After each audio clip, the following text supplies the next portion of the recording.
Check out this candy charcuterie I made for a kid's party. And I thought this is a great time to show my followers how to make these gummy kabobs. All the candy came from Dollar Tree. I got marshmallow hearts, cherry jelly hearts, and gummy roses. So I've got some sticks here, some kabob sticks, the shorter kind. So let's get started and I'll show you how to assemble these. Now, one thing that I like to do before I get started is just spray these tips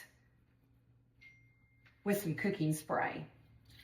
It just makes it a little bit easier for those candies to go right on the sticks.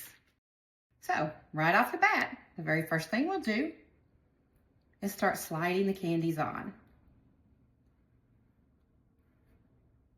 And I just love these large ones.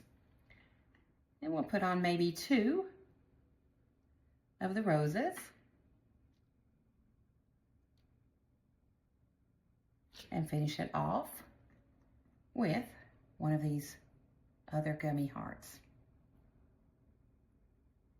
You know what, maybe I need to slide them up a little bit further. There we go. That was a little tough to get on. Oh my gosh, isn't that cute? So I'm gonna make a whole plate of these, and that'll be perfect for the girls' Galentine party. There you go. They turned out so cute. Now, if you're having a party for the kids, they could make their own kabobs. That could be a little station game for them to do, and I think they would just love it. So I'm going to add these to the larger candy board and get this party started.